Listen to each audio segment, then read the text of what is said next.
Welcome to Learning Life Skills Together. This is our weekly community Zoom meeting where our guests help us to go deeper into the 4 life skills and open up a huge array of chances to practice them.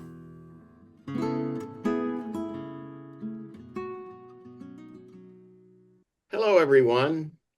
This is Learning Life Skills Together Zoom meeting number 95 with Sara Wein from NAMI, Chester County. And we have a lot to talk about today. But before we do, as always, we're going to allow ourselves to just settle in so that we can listen and maybe have our minds set to listen and to process what this is all about. So if you would like, you could close your eyes if you're in a kind of place where you could do that. If you're driving, please don't do that. And just settling yourself and bringing to mind some place that you go, some to be with people where it really feels comfortable. Can you picture that for yourself? Maybe you know what that place is. And if you picture it, is it possible to maybe connect to the feelings that you have there in your body? What happens in your body when you show up in that place that welcomes you, that knows you?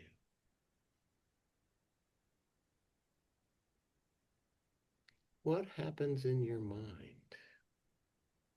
Kind of what is it like? Not necessarily what are the specific thoughts that you have, but how is your mind? Is it open, bright, sunny? Is it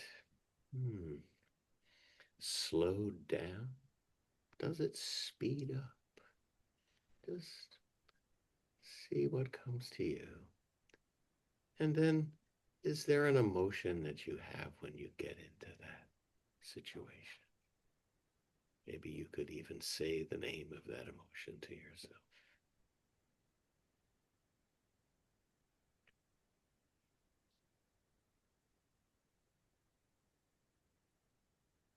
Just sitting with the feelings in your body, the feelings that we sometimes call emotions as well. And when you're ready, if your eyes are closed, you could open them.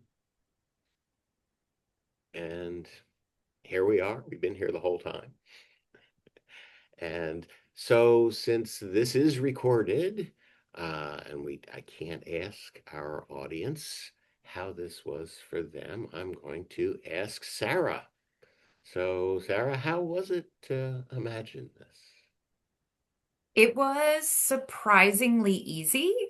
Hmm. Um, it's not always easy for me to do that, to bring to mind a place that quickly, but it was very, very easy and no question asked. Like that was it. No other place tried to jump in. Okay. And was there a bodily sense of how you feel there? Um, yes, there is there was just some kind of just kind of relief, kind of putting it Relief. all down for a Yeah. moment. Yeah. Okay, cool. How about an emotion? Did it have a name? Um, I don't know if this is considered an emotion, but safety and Yeah. gratitude. Yeah. Okay. Cool. All right. Well, I'm always curious about what other people are feeling, so maybe we'll get some correspondence on this one. So, Sarah, you are from NAMI Chester County Yes. because NAMI is a big thing. And I was wondering if you could Yes. just fill us in, first of all, on what NAMI is and what it's all about, and then, what's been happening in Chester County. Sure, sure. So NAMI stands for the National Alliance on Mental Illness. We are the nation's largest grassroots mental health advocacy organization here in the United States. And our mission is to improve the lives of those who are impacted by mental health conditions through free recovery-oriented peer support, education, and advocacy. Our national organization was started in 1979 and since then has grown to include 49 state organizations and 650 chapters or affiliates. Here in Pennsylvania, we have about like 18 to 20 chapters, with NAMI Chester County being one of the newer ones that launched in January of 2023.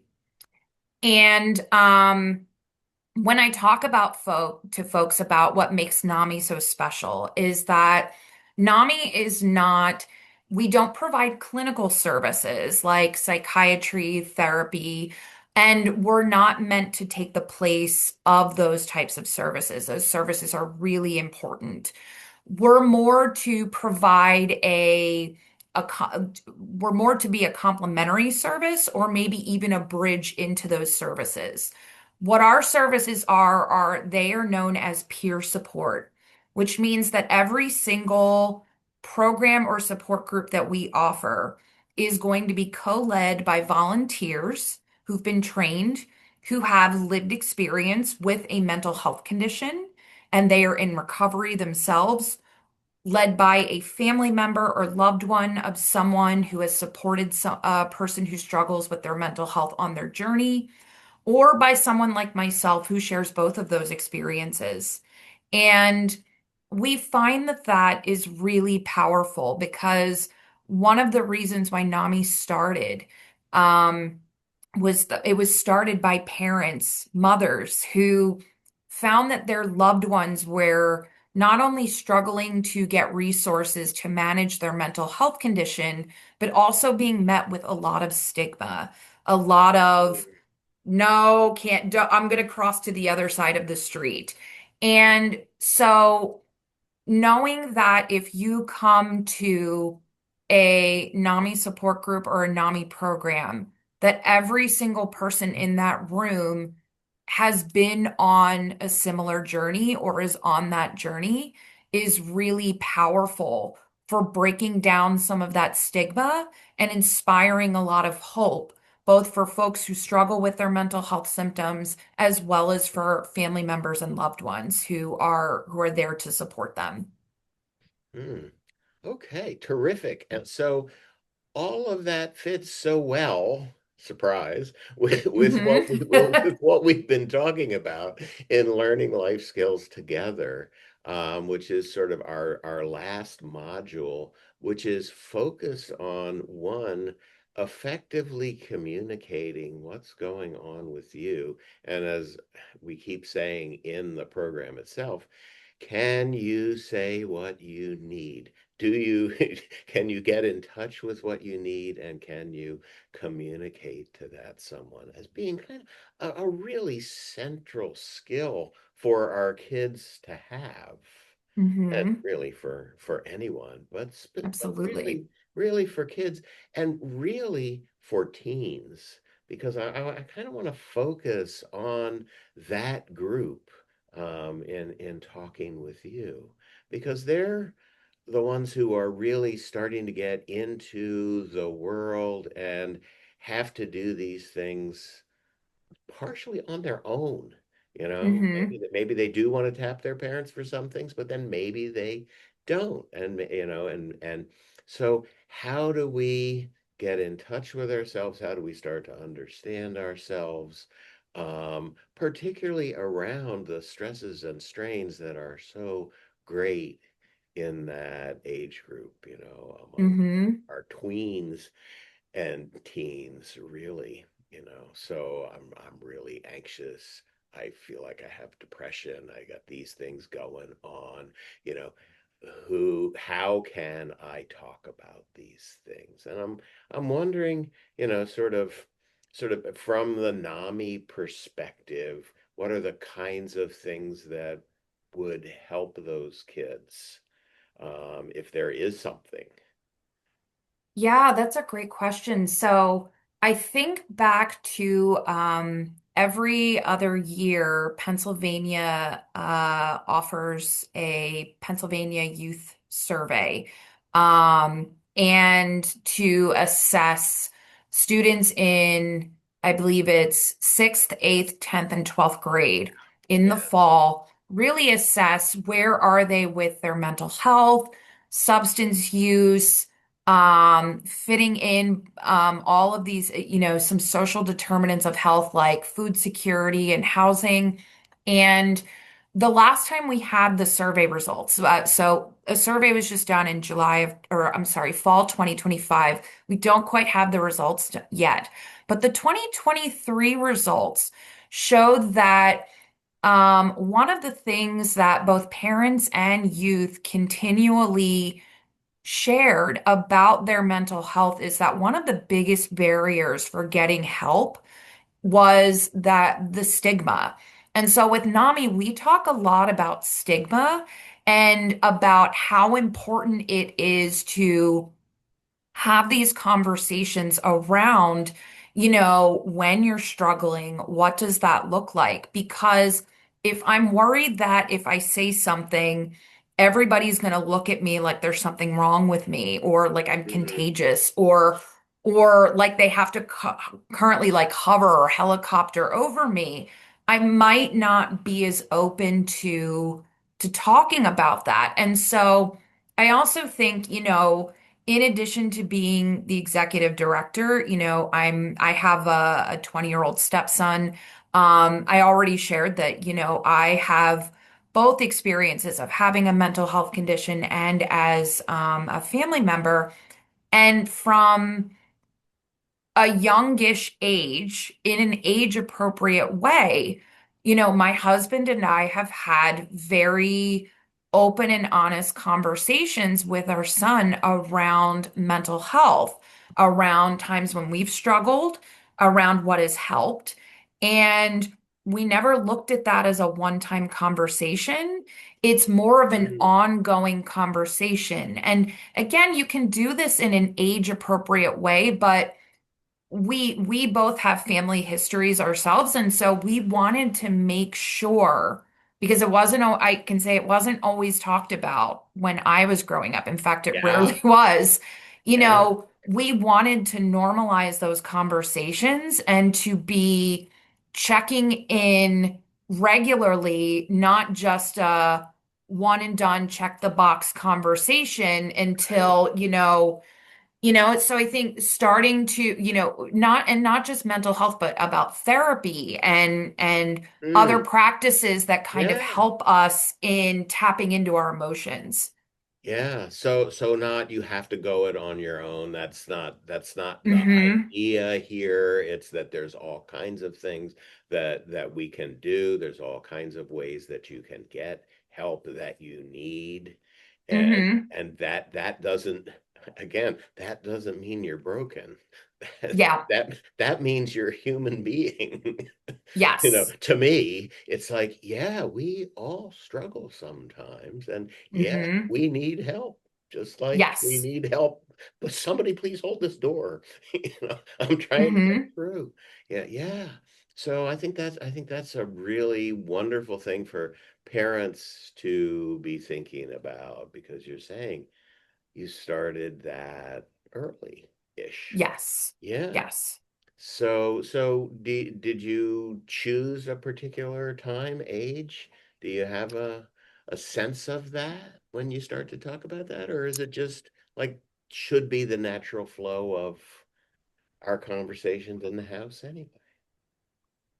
That's a great question. I can't remember. I feel like I remember very clearly having conversations when he was around 10 or 11. And I Mhm. don't think like there's not a in my head there's not a clear someone was struggling and that's what brought it on. So Mm, I can't remember exactly what the event was or what led us right, to start that conversation. right. But I do remember having some of those conversations around mental health and family and just wanting to talk about it, you know? Yeah, Yeah. yeah. And so NAMI does support groups for people whose families are impacted by mental health Yes. issues. And so are there groups for kids? Are the groups mixed? Are the groups just for the parents? How does that work? Great question. So our groups right now are for adults in NAMI Chester County. As I said, we're a newer chapter, Right, so we're still building our capacity. There are some affiliates around us that do offer support groups um, for teens, maybe like 14 to 18. right, yeah. And if folks are looking for those for themselves or for their, if a parent's contacting us, we're happy. The beautiful thing about NAMI is that, as I shared, our services are free to participants no matter where they live. Yes. And many of us offer both in-person and virtual options. So we're happy to Oh, connect okay. folks. Yeah. Oh, that's Yeah. wonderful to have that option of being virtual. Yeah. Yes. If it's in another county or Yes. whatever. Yeah. Yes. Yeah, that's But terrific. our groups are so our groups for people our groups are separated by, are you someone who is struggling with your mental health symptoms, or are you a family member? We don't mix the groups for the reason that we want each person to have a safe space to Yeah. feel like they can open up and be really honest and forthcoming about their experience and what they're feeling like. There is a concern that, let's say, I were to do a group with a family member and I was going as somebody who has a mental health condition, but I'm going with my family member. I might be thinking I need to hold back on what I have to say so as not to worry them, or vice versa. They may Yeah. feel they want to hold back because they don't want to upset me. Now, with that said, as I shared, we have folks like myself who have both of those experiences. And so what I do is, so right now I am co-leading, we just launched a brand new family support group in Kennett Square last Tuesday. And I'm co-leading that group. And when I am in that group, I disclose that I have both of those experiences. But what I say is, when I'm in this group, I'm leading from my perspective as a family member. And so if you have both experiences, you're welcome to attend either group. We just ask about that you lead with the experience for that group. Right. Right. The other thing I'll say is our groups they're free and they don't require any type of quote unquote proof of diagnosis. You do not have to have a diagnosis to participate. Your loved one does not have to have a diagnosis to participate. It is just someone who's saying, I'm struggling with my mental health. I want to get some support. Or I'm a loved one, and family and loved one is a very broad definition. It could be I'm concerned about a coworker or I'm concerned about a neighbor. Yeah. Um, but it really is I'm concerned and I wanna figure out how I can support that person. And, I think speaking specifically about our family support groups earlier, when you talked about, how do we check in with ourselves and how we're feeling. And what I have found with our families and and folks are that a lot of times our family members are so on top of it in terms of caring for their loved ones that it can be hard to take that step back to really check in Mm, with ourselves and see how am I feeling? What am I, where am I right now? Because you're kind of in my I have a colleague who refers to it as a soldier mode. You are just yeah. soldiering forward and getting it done. And every group that I co-lead, I make a point of before we close the group, I ask them to tell me in one word, how are they feeling in that very moment? And what is something they're going to do in the next week to take care of themselves or to be kind to themselves? Because I Mm, do feel that it's very, very important that that we are creating an intentional moment to take a step back and look at how am I going to make sure that I'm also looking out for myself as I'm caring for others too. yeah, yeah. And so this is sort of the belonging part is what I'm hearing Hmm. in those support groups is particularly for the family members, you Hmm. know. So because it is absolutely lived experience here on that. It is so easy to go in that way. I have to do this, I have to do that. Next thing Hmm. here, next thing there. Got it? Mm. And you don't put yourself anywhere in that equation. Yeah. And so, Absolutely. so, And there's so to have, still, I was going to say, there's still, even in 2026, I think that we think about how we're in 2026. I feel like I hear about mental health everywhere, but there is still a lot of stigma that is attached to a mental health diagnosis, especially some of our more what we call serious and persistent mental illness yeah, diagnoses yeah, like bipolar disorder or schizophrenia. Um, I once spoke with a family to family teacher from another affiliate who would talk about how when her neighbor's loved one had a cancer diagnosis, everybody was like, can I bring you a casserole? Can I clean? Can I take your kids? What can I do? But then, on the other hand, when they learned that another person's loved one was being hospitalized for a psychotic episode, everybody was like, nope. They went to the other side yeah, of the street. They just didn't want to engage. And so, there is still a lot of stigma and isolation. And so, one of the most common things I hear from our support group participants is that they enter in feeling very alone and isolated, and they leave feeling very connected, very hopeful, and very grateful. yeah, yeah. And so I was thinking about it in terms of, we have this being able to communicate what's going on with you, which it sounds Hmm. like is very available. And the other side of this is this idea of belonging, of having a place like we experimented with at the very start, of having a place where you feel like, as you said, ah, Hmm. I can be me here. I can say the things that I need to say and not make calculations around them. Ooh, if I say this, that's going to set off that pretty, it's like, no, Hmm. we're all in this together. We're in the boat together. Absolutely. Is really what it's about. And one of the big drivers for me to ask you to talk to us, because I think that whether we're talking about the parents, and our program is sort of aimed towards the parents, so what do they need to be doing? And as someone also with this lived experience, there's somebody in the family who's really struggling, who's got a big diagnosis, and then there are the other kids.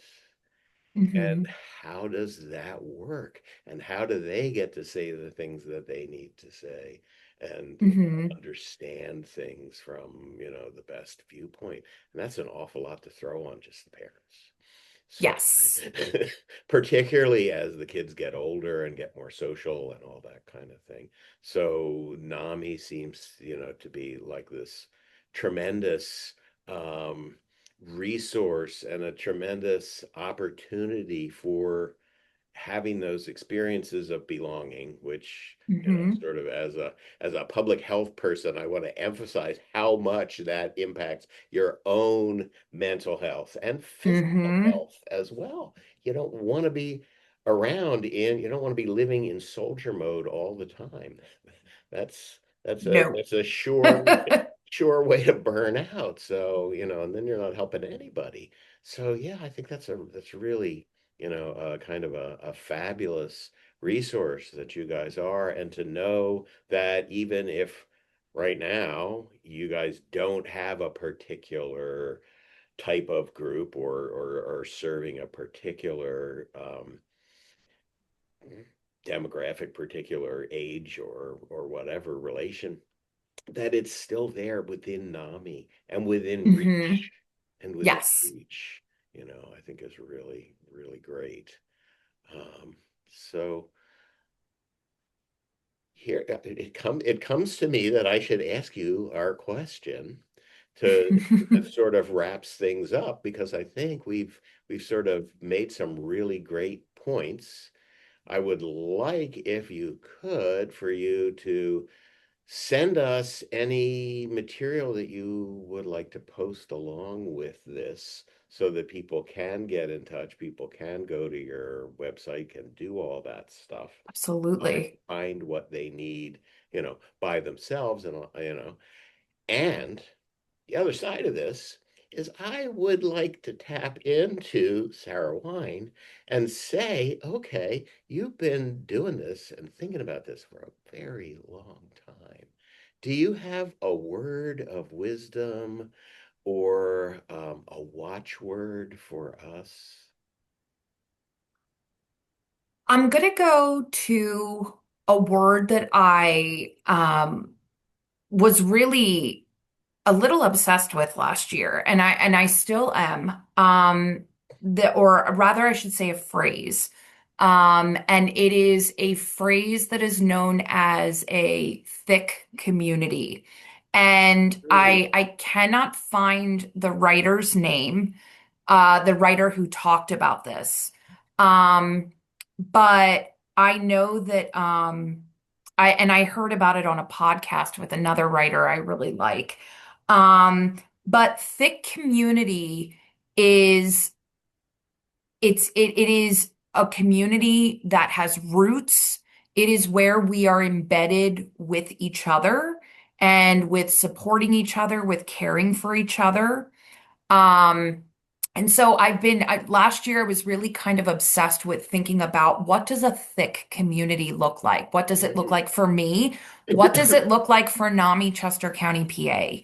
You know? Yeah. And where do I kind of spread our roots and what we're trying to grow and who we're trying to reach to continue to build that thick community.